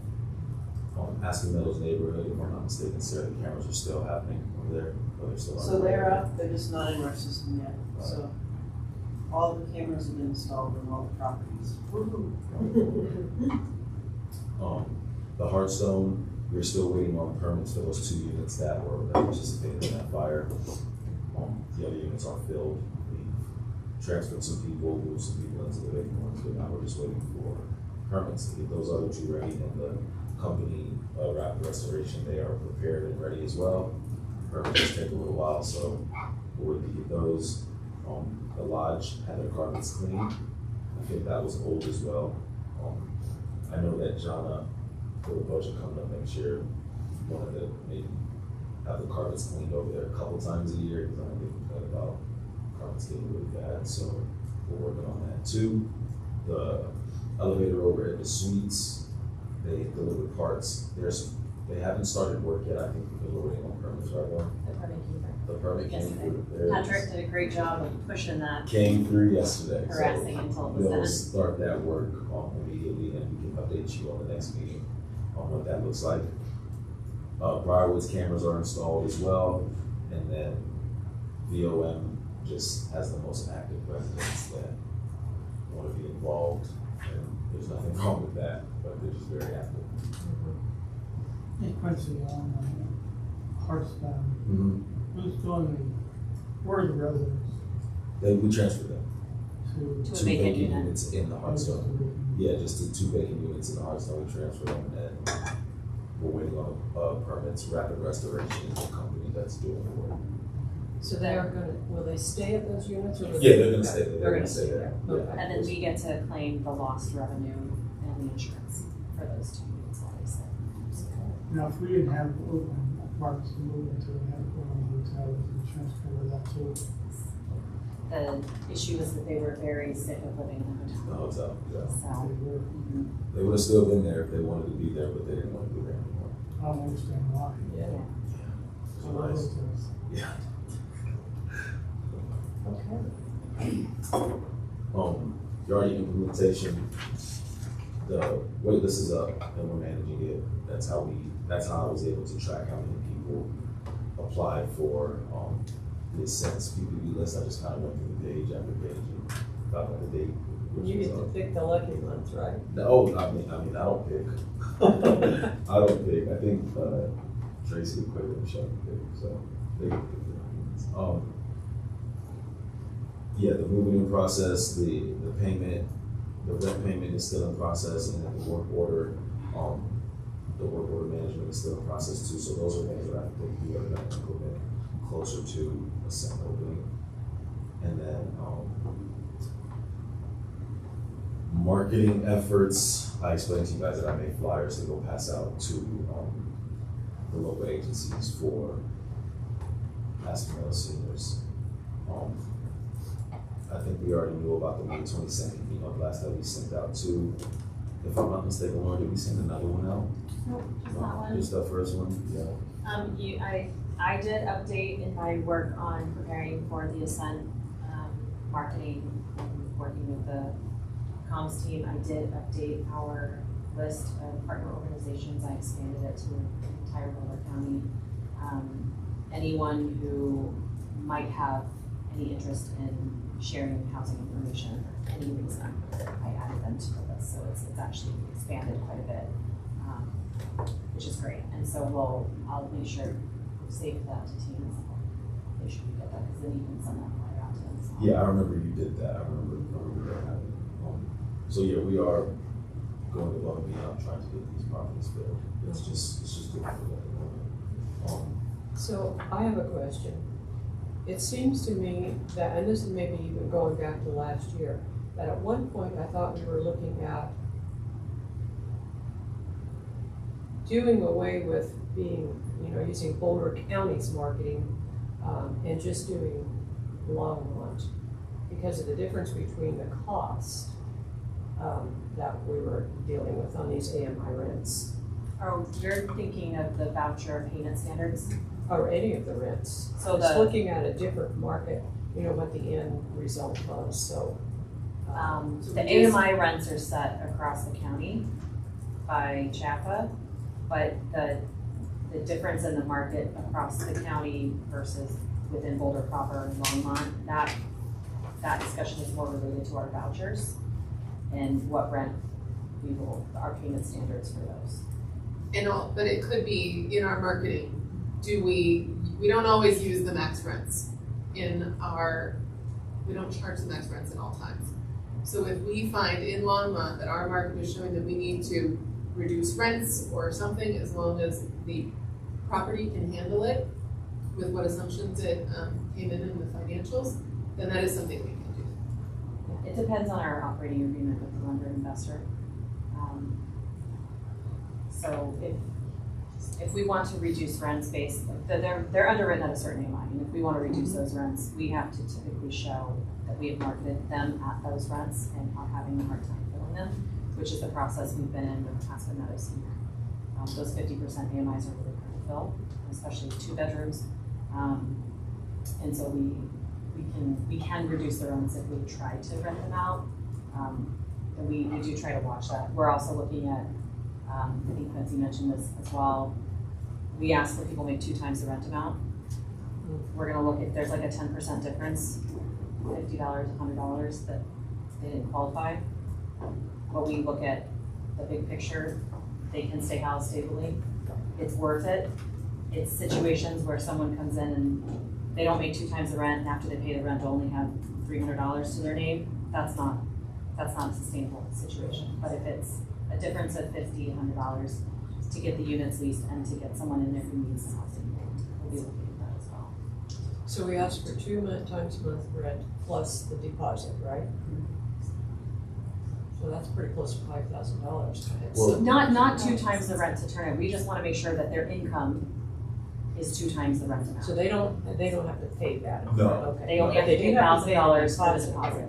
Yes, And you're and there's services to help them. pay Yeah, that. if you're a Longmont resident, every Longmont resident so far that I've helped move in has gotten a deposit paid. They've not paid it out of their own pocket. Okay. Every single person that has lived in Longmont that has moved into other Chase portfolio, they haven't paid for a deposit. Not saying that it won't happen. My luck has been great so far, so I'm not on wood, but the agencies are helping. Our center will get 500, senior center will get 1,000, and then Hope for Longmont will also get 500. So I'm partnering the Our Center and Hope for Longmont together, and then the senior center if I need to go there. So Okay. The 2 times income, standard used to be 3. standard used to be The 3. law Yeah. changed to say you could do 2. I have that, I see problems with that. I mean, that, if they're at that limit, that means 50% of their income is going to rent, which means their cost burden. So, not great, but it also makes sure that we're not putting someone in a housing situation that they can't sustain and then turning around and evicting them 3 months later. Okay.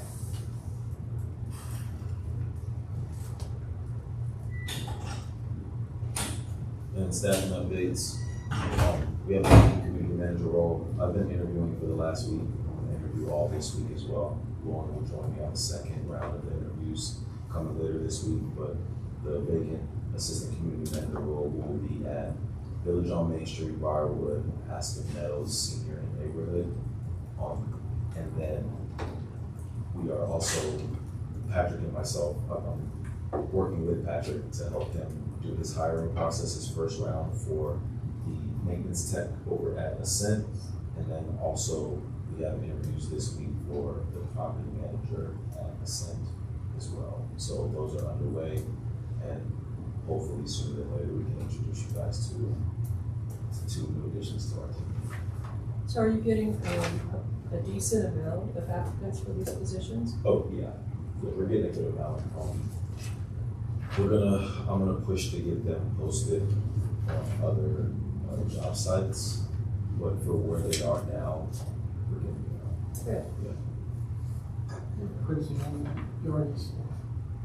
What kind of an education plan are we using to get everybody up to speed and how to use it? how to use Yardi. I think that's something that we'll do closer to Ascent, right? We'll maybe have info sessions to explain to people how to use Yardi.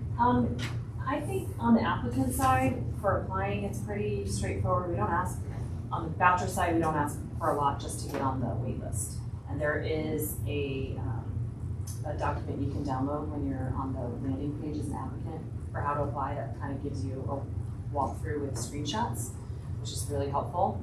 On the affordable side, we do ask for a lot more information. We don't upload any documents for the wait list, which is helpful, so people aren't trying to fiddle with that to take time. When it comes time to apply, I imagine, because it's gonna be our first time as landlords going through the application process online and leasing, there will be a lot of overlap in training, both our staff and then the applicants who are applying. So, yeah, we'll probably have clinics where we do it with multiple applicants at a time. You guys been formal, you too. I think more of a written document SOP with screenshots is probably going to be more Just like the helpful. one that we passed out for Ascent. Yeah. It's very self-explanatory, page after page, yeah. You guys really drilled down on that a whole lot at that meeting Thursday night, saying this is what's required, this is how you do it, and, yeah. I think people get a lot of anxiety about applying online and they don't know what to expect, and so to be able to see, this is what the website looks like when I land, so I know I'm in the right place. And this is what it's gonna look like for me to apply and what information I need to have ready. I mean, some of we had seniors waiting at our door at 6 a.m. on Monday because they thought it was gonna be a line at the concert. And they were very pleasantly surprised that there wasn't a huge line, and they came prepared. They knew what their income was, they knew they had already created their accounts. So it was great. I think it would have been a lot worse, especially for people who aren't super savvy online, to have anxiety about applying and then be later in the process or later down the line because they weren't really prepared. And that's what we wanted to avoid. Thank you. Okay, anything else? That's all. Anything spectacular you want to tell us? I think that's all spectacular. Okay, Sarah, public health and safety updates. Gave you the camera update. I woke up at like 3 a.m. last week, dreaming of meth detectors. The fact that we still need to buy batteries for them. So, for the ones that go into a scent, so, that's on our list. As far as calls in the last month, the suites, we had about 20 there. The rest of the properties, 1 to 0. Spring Creek, we have a resident right now causing some issues that we're dealing with John. And that's about it. So your suites calls, is that still the dog from last month? It's the dog, we had a death, noise complaints, assaults, trespassing. It's kind of a smorgasbord. Did have a full lunar eclipse this weekend. Yeah, right, we did. Buckle up. It's okay. Let me pull that for you. I didn't pull that one, but I can real quick.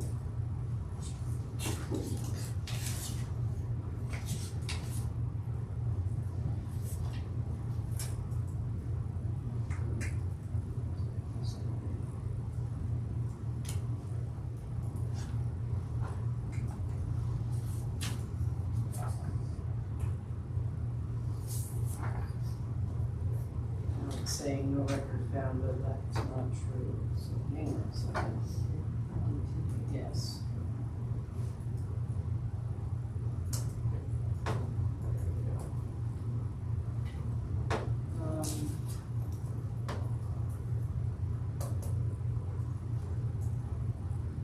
Several calls, some assists with CORE, helping doing some welfare checks. Couple medicals, trespassing.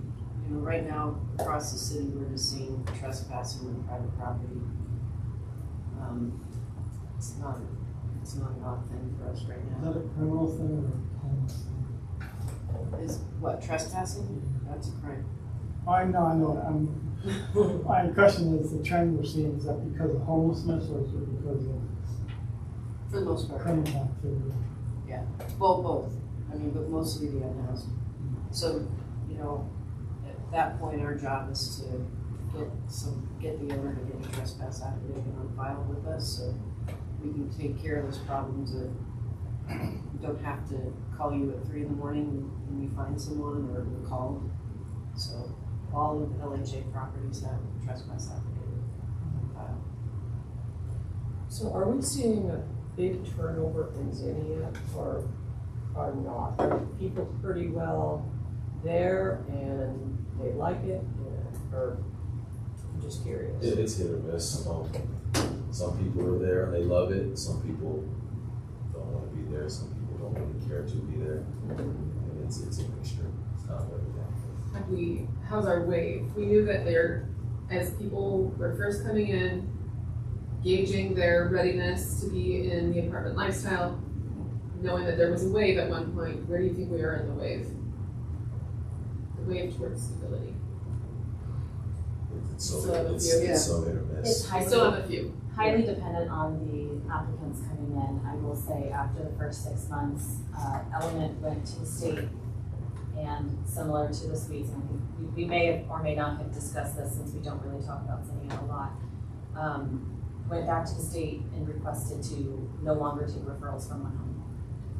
We found, much like we did at the suites, applicants coming through the one home system typically are not Longmont residents. They don't have connections to Longmont. So it's the statewide list. Yeah, the statewide one home. If they don't have connections to Longmont services, we have found it's harder for them to be successful in housing.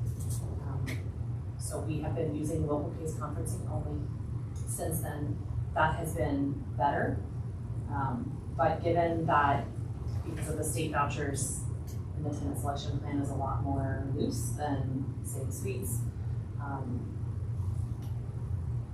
it's a different applicant pool. It's some of the harder to house people that we see.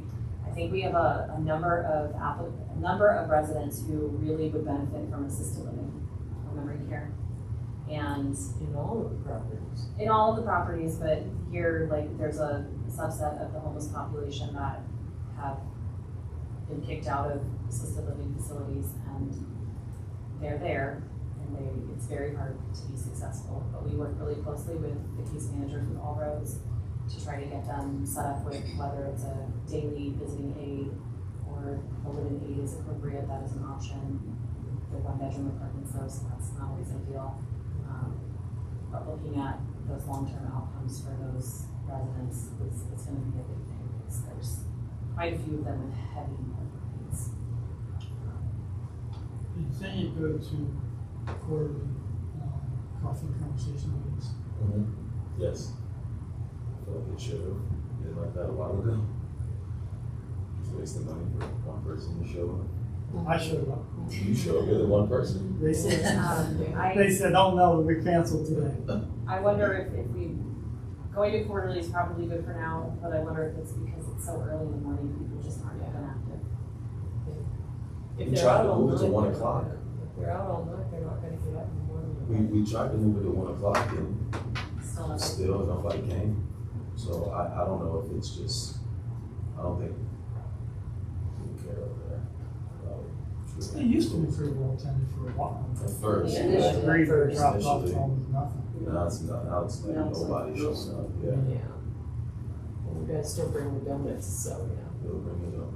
Yeah, they will come down, grab food. Grab food and then leave, yeah. Which, That's what I do when I go to meetings. You know you got a meal. And then once I went down there and I was like, you know, you guys can't just come down here and grab food, you gotta stay and talk to us. And then nobody started showing Nobody up. showed So I was like, all right. I mean, I think we saw a similar lack of participation probably at suites at one point. It takes time to build community, it takes time to build trust, They're pretty active. The Sweets is They okay. are now. Sweets is Pretty okay. good, yeah. but it wasn't always like that. So I think it's just gonna take time. I mean, the property's not even 1 year old yet, so. Yeah, there's always 40 to 50 people there Oh, yeah. every time, It's so. the same issues there that we saw at the suites where it's community club and, It's not the same ones. It's their socialization. They love it. I think it's a different group of people entirely. We had, maybe next month, I'll bring the study. We had a study done by DU, we participated, about trauma-informed design and care, using the suites as an example of a property that's not designed with trauma-informed principles versus, other properties that are.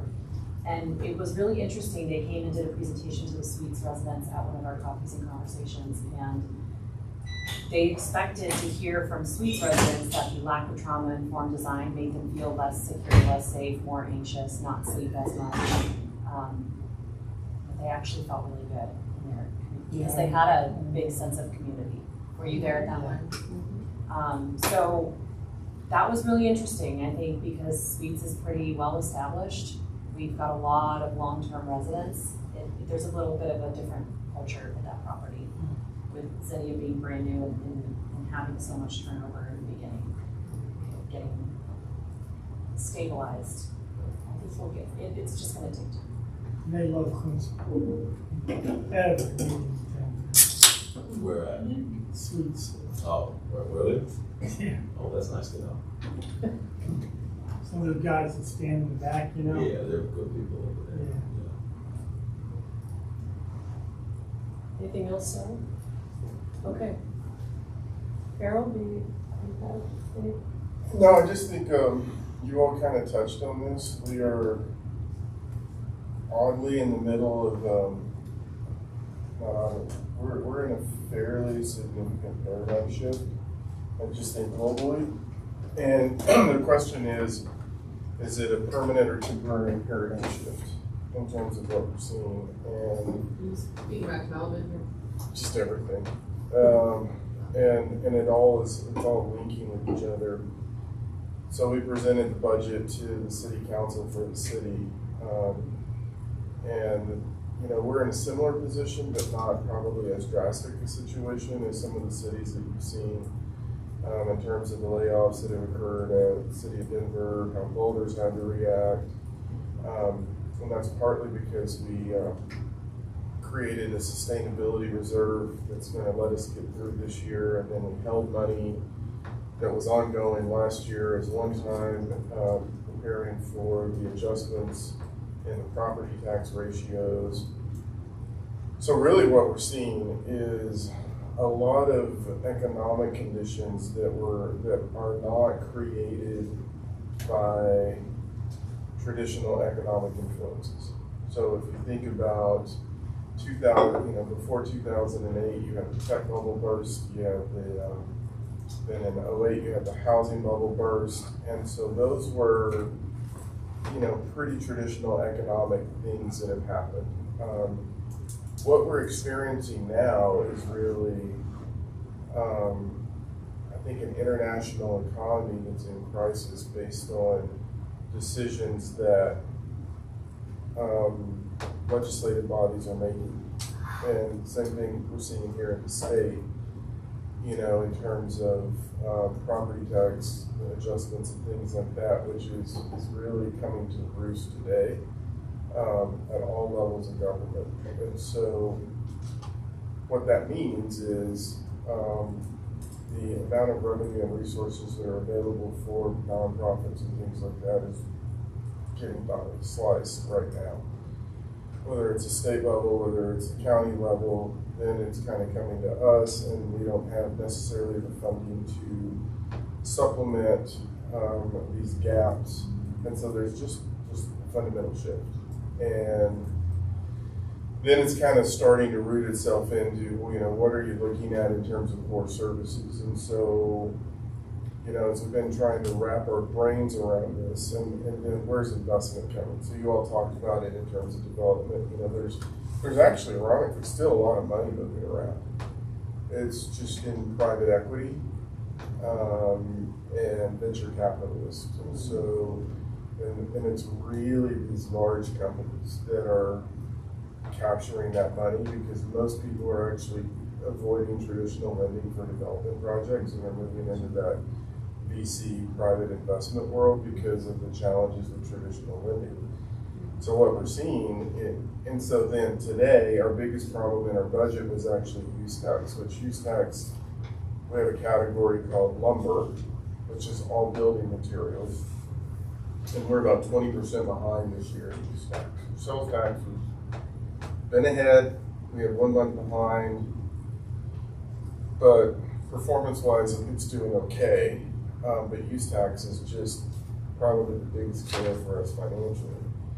And what's really creating that is, as I talk to different executives in different industries through economic development work, is really, it's settling in uncertainty. I think they all have, everybody talks about the tariffs, and are the tariffs impacting costs? They are. But for most businesses, they can wrap their head around, if it's certain, then they can move through that world of increasing cost. They don't know what it is. And so everyone is just throttling, they're just stopping projects left and right. And I think that's kind of what we're starting to see in the world, which what's gonna happen is it's just gonna create everything that we went in the housing world in the last 2 to 3 years is gonna show itself again in about another 2 years. Because all these new areas are gonna be filled up, and then all of a sudden we're gonna start, choking again because we don't have enough housing. And what's continuing to move forward are traditionally projects that are so far down the road that they don't really have a choice, and their private investors are saying, if you don't move, we're done. Ironically, you've probably seen in the newspaper about the housing development at Hover and Nelson. That is urban renewal is involved in that. They're the prime example of private equity, private venture capitalists saying, we're done, we're walking, if you don't pull the trigger on this. And then they still had significant challenges in making the pro forma work, which is why urban renewal in that area is sliding in to help bridge the pro forma.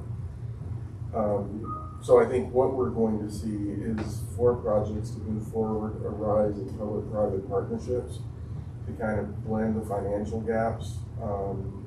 There are these large companies that are ejecting out of Colorado right now. Yesterday in the LEDP meeting, there was someone that represents a lot of these groups in development processes, and this large national company said, yeah, we're just pulling all of our operations out of Colorado. And we're moving it to Texas, Arizona, and these other locations, and that's in large part due to cost of development. So many of the, I think, policy decisions are actually starting to show themselves in companies just saying, we're not going to build anything else here. And so then you take that, and I agree, it's going to be anywhere from 3 to 5 years before we see anything turn around outside of something that's a public-private partnership. Then you look at it over on the voucher side, paradigm shift there in terms of what we're seeing. And, I think I can confidently say it'll probably be 5 years before we get this, again, another 3 to 5 year horizon. I'm erring to the side of 5 before we even get any additional money for additional vouchers. So you can see the perfect storm is building out there in terms of where we're really sitting.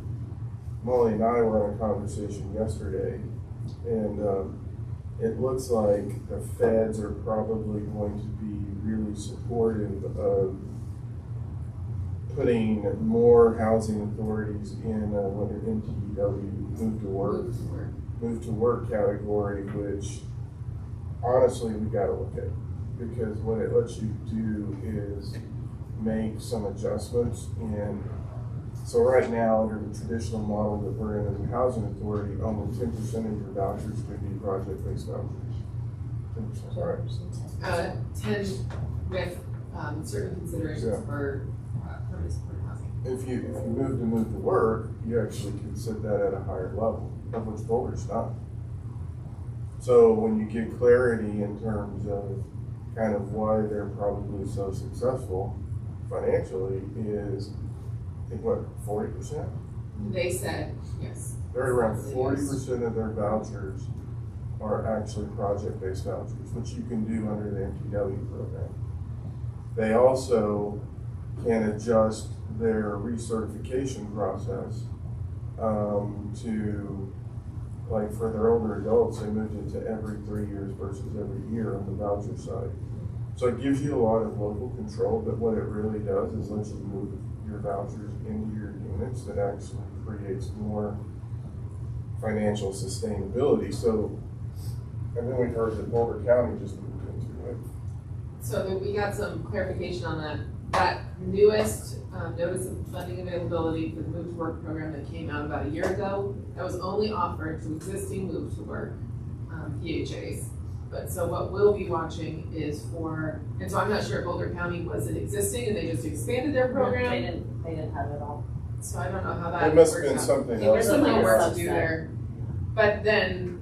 But still in the future, that's what we'll keep our eye out for, is So- an opportunity. So on the other side, what you're starting to see is these housing authorities that are in these programs are actually driving their vouchers into their development of their projects. Which there's an unintended consequence in that, because then for landlords that take vouchers, all of a sudden you start losing that naturally occurring affordable because there's no more vouchers, and then you're gonna, as a landlord, gonna start increasing your rent costs.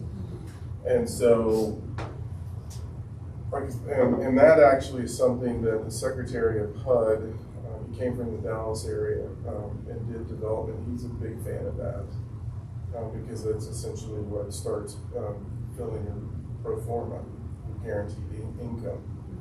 So all that to say, everything's moving and changing around us. And then when you look at the nonprofit side, and we look at it from our health and human service standpoint, I mean, what we're seeing, it's crazy in this time. We're seeing more nonprofits being created.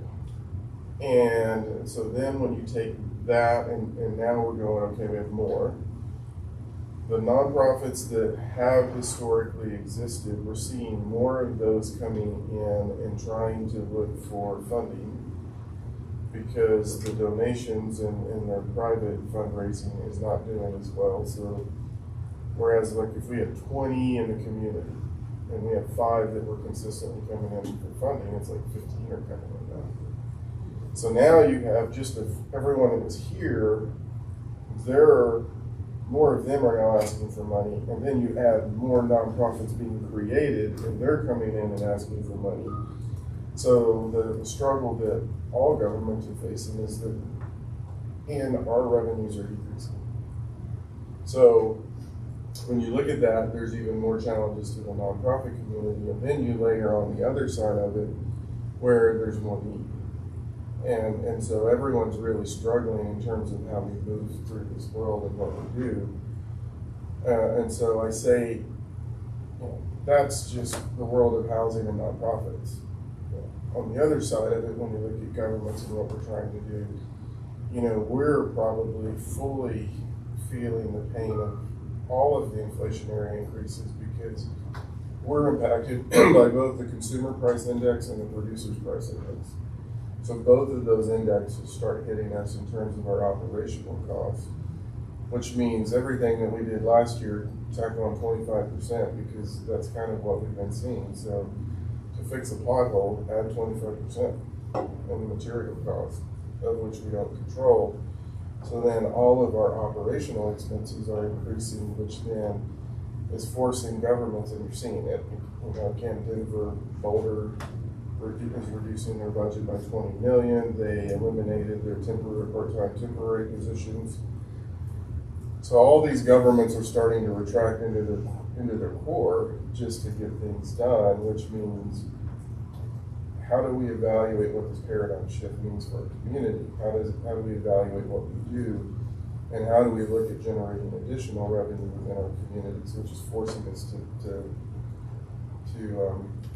look at different things. It drives up the need for public-private partnerships, and then on top of that, municipal budgets, government budgets are inherently built on growth. Meaning, if you're not growing as a community, you're not bringing additional revenue in. So now you kind of see how then the narrative playing out, if you're reading anything in newspaper, you know, we don't want more of this, but if you don't get more of this, then your revenue stream starts becoming throttled, which means when you think of things like utility increases, because remember, they're getting hit by CPI and Producer's Price Index. Now you're not able to build a growth calculator into your models to offset what that rate increase would be as if your population was stagnant. Then you start going into then the other generation of revenue, which is sales tax. And you look at retail, and the retail world is going through all kinds of havoc right now. And in order to get retail in your community, they look at three things. They look for four maybe: traffic count, rooftops, disposable income. Those are the three big things they look at. And so if you're not generating those, they don't make that decision. The example that I give to people is when we built Village of the Peace, we were like pounding on Costco's door. They're like, nope, we're not even going to consider it. They considered it all of a sudden when our population, our rooftops increased, our population increased, disposable income was increasing, and the traffic counts were there. And then they were so specific on traffic counts that it's like, these are two places we will go to. We're not going here, we're not going in your community. So all of these things are inherently linked.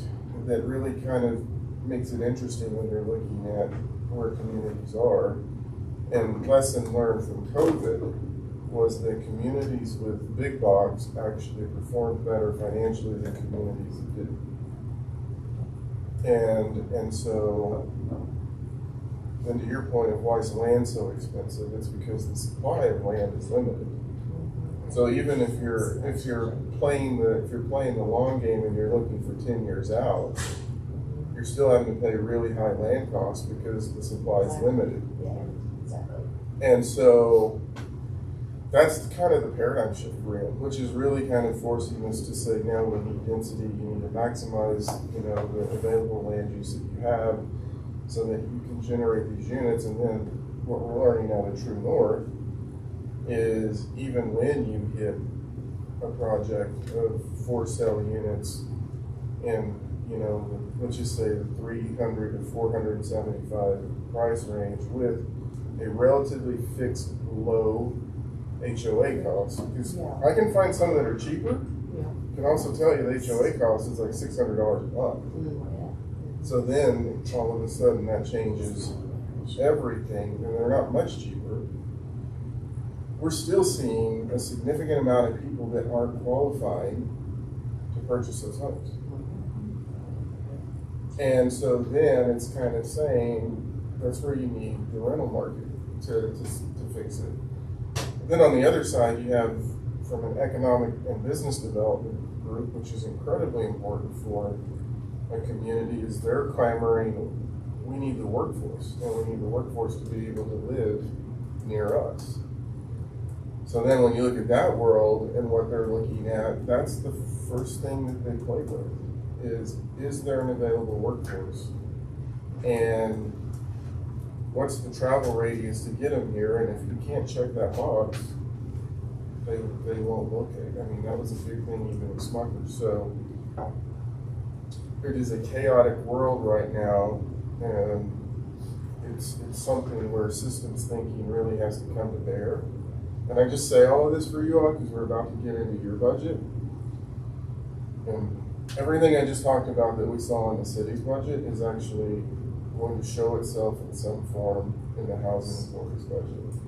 And so we've got a lot of work to do, but I think from the broader systems perspective, I think that public-private partnerships are really going to show themselves at a different level, because that's going to be, I think, in the next 3 to 5 years, the only way something happens because of the lending environment. And we're going to have to get really creative to see how we can generate additional income coming into our communities. So, I mean, you saw the one at Homer and Nelson. We're working on an agreement right now on the transit station, which is again a public-private partnership. Obviously, we've been talking about the sugar mill for some time. That's going to fall into the same area, and then economic development's gonna be front and center, but we're also setting ourselves up where the economic development opportunities are going to create really high-paying jobs, but for really specific skill sets, which you then still have to think about, then where are the folks that don't necessarily have those skill sets going to work and where are they gonna live? And I read a book when I was in undergrad called The Third Wave of Democracy. And this guy actually predicted what's gonna happen is the United States is gonna become a service-based economy.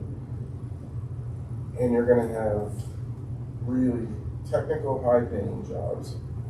And you're gonna have service-based jobs. And so then the other key for us, I think, is to like work aggressively in front range on job training. So as you think about quantum and things like that, just really start working to get people into those job training programs because manufacturing is becoming automated. I mean, robots are doing it. We're doing it. We're mowing parks with robots. We're painting fields with a robot that can do in 40 minutes what 2 people it took 4 hours to do. So all of this is in play, and I just think we haven't seen this probably since the 80s. This kind of paradigm shift in government, and that's when reinventing government really came out. Privatization was a big thing. And that kind of took hold and held for a while, and now we're seeing it's kind of equivalent to that. So that's my update. Okay. That, Thanks. I would say kind of like going, Mrs. Lincoln, how did you enjoy the play? You know? Yeah. Okay, any board member comments? I just have one thing. I've looked ahead at our future dates, and I may have missed something here. But in November, I believe that it is actually on Veterans Day. We moved it to Monday the 10th. Oh, then I did miss something. Okay. That should be on your calendar already. It probably is. I was just looking at Tuesday. Okay, I need a motion to adjourn. Glenn? 2 seconds. Harris? Okay, we're adjourned.